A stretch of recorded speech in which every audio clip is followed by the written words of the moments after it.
पूर्णिया प्रमंडल में AIM IM से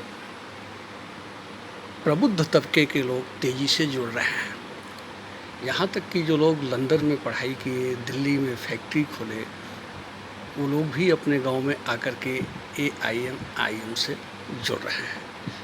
ऐसा क्यों हो रहा है, आइए आपको हम जानकारी देते हैं। जी सर, आप एआईएम से क्यों जुड़ गए? नमस्कार। ये जो देश की जो हालात सामने आई है और ये 2014 के बाद से जो लगातार निरंतर ख़राब होती चली जा रही है, हर फ्रंट पे, चाहे वो इकोनॉमिक फ्रंट हो, चाहे वो सोशल फ्रंट हो, हर फ्रंट पे जिस तरह से ये गवर्नमेंट फेल हो रही है। हमने कांग्रेस को देख लिया, हमने बीजेपी को भी देख लिया, हमने बाकी आरजेडी जेडीयू सबको देख लिया और अल्टीमेटली यही समझ में आ रहा है कि हमारे पास अब कोई विकल्प नहीं है। स्पेशली सोशल फ्रंट पे तो बिल्कुल ही विकल्प नहीं है। हमें एक माउथ पीस चाहिए, एक प्रवक्ता जो समाज की बात करता हो और उस जगह बात करता हो जहां शायद ये बात सुनी जाए। इसको देखते हुए मैंने सोचा कि हम एआईएम का हाथ मजबूत करें, उनका साथ दें और हमारे इजहार रफ़ी साहब जो यहाँ से नेता हैं हमारे कुचाधामन ब्लॉक से, उनकी कैरेक्टर भी कुछ इस तरह की है कि वो सूफ़ी लोग हैं, हाजी आदमी हैं, बहुत ड्राई ऑनेस्ट आदमी हैं। तो इनका साथ दिया जाए ताकि हमारी बात सही तरीके से सही जगह पहुंच जाए।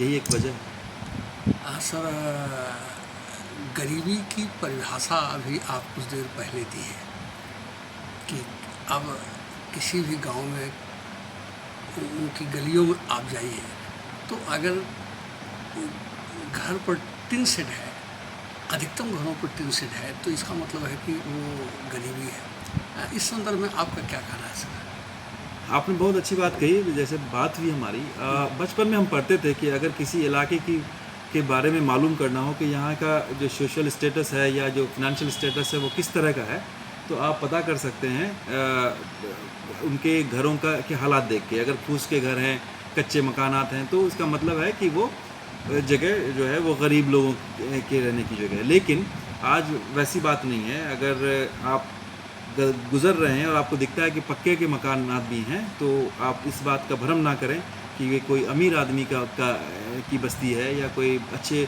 बहुत ही वेल्दी लोग यहाँ रहते हैं, क्योंकि सरकारों ने पैसे देके और काफ़ी घर वगैरह बनवाए। लेकिन आप जब उनके छतों पे नज़र डालेंगे या उनके बाहर से प्लास्टर देखेंगे तो आपको समझ में आने लगेगा कि ये गरीबी का ये स्तर है कि लोग अपने छत भी नहीं डाल पाए अपने पैसों से। तो 2014 के बाद हम समझते हैं कि जो लोगों का जीवन का स्तर है वो बहुत कम हो गया, क्योंकि जो नौकरियां थी और बिजनेसेस थे सब ठप हो गए, तो लोगों के पास इतना भी नहीं हो पा रहा कि अपने घरों पे छत डाल सके। सर, एक सवाल आप मुझसे खुद किए कि आप बताइए कि किशनगंज में क्या विकास हुआ है? सर, विकास के नाम पर यहाँ सड़कें हैं, जगह जगह स्कूल हैं, आप किसे विकास मानते हैं? हाँ, आपका कहना बहुत ठीक है कि सड़कें हैं, हम समझते हैं स्कूल भी हैं, लेकिन हम समझते हैं कि ये सब तब की हैं जब यहाँ थोड़ी बहुत विकास हुआ करती थी।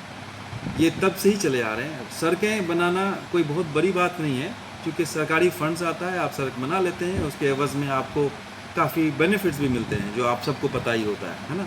जो भी उसके अंदर में लोग हैं, चाहे वो पॉलिटिकल हों, चाहे वो ब्यूरोक्रेट्स हों, सबको अपना अपना शेयर मिल जाता है, इसलिए वो बनवाते हैं उस चीज़ को। लेकिन अगर हम आपसे एक क्वेश्चन करें कि क्या पिछले 10 सालों में किशनगंज में कोई वाकई विकास हुआ है, तो आप मुझे बताएं कि कौन ऐसी चीज़ है जो नहीं हो गई।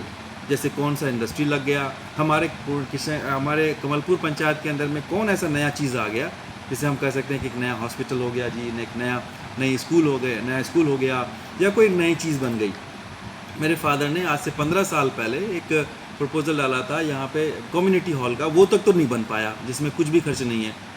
अभी मैंने इजहार रफ़ी साहब से रिक्वेस्ट करा है कि यहाँ पे एक वेटनरी हॉस्पिटल आप हमें प्रोवाइड कराएं, तो उन्होंने वादा किया है कि मैं जीतूँ या ना जीतूँ, मैं यहाँ पे एक वेटनरी हॉस्पिटल दिलवाऊँगा।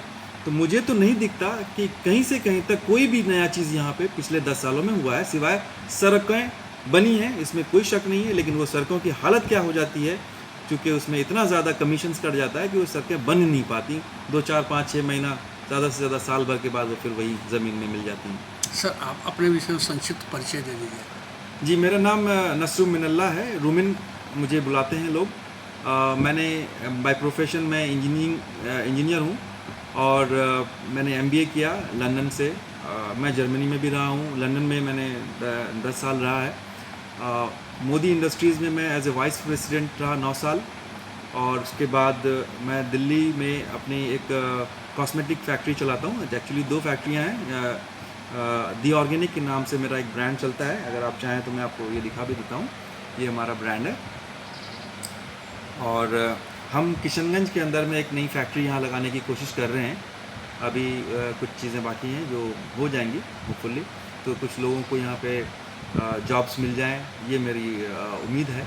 अच्छा सर, आपके पिताजी अल्ता कमलपुर के लिए बहुत कुछ किए हैं, उनके विषय में संक्षिप्त जानकारी है, उनके सपनों के बारे में कुछ बता दीजिए। मेरे पिताजी नाम से मेरे पिताजी लेट मुजफ्फर हसनैन साहब, पूर्व मुखिया अल्ता कमलपुर पंचायत।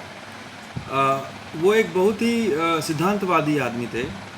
उन्होंने अपनी ज़िंदगी एक सिद्धांतों में गुजारी, और उनके दिल में हमेशा इस बात की का रहता था कि अल्ता जो है वो एक चमन बन जाए, ये हर तरह की सुविधा यहाँ लोगों को मिले। उन्होंने एक बार अपने से मुझसे डिस्कस किया था कि मैं रात में ख्वाब देखा कि मुझे ट्रेन गुज़रती हुई दिखी, अल्ता के हमारे पीछे से ट्रेन गुज़रती हुई जा रही थी। तो मैंने बोला अब्बा ये कैसा ख्वाब है? तो बोले इंशाल्लाह एक दिन ऐसा आएगा बेटा जो यहाँ से रेलवे लाइन भी बिछ के जाएगा।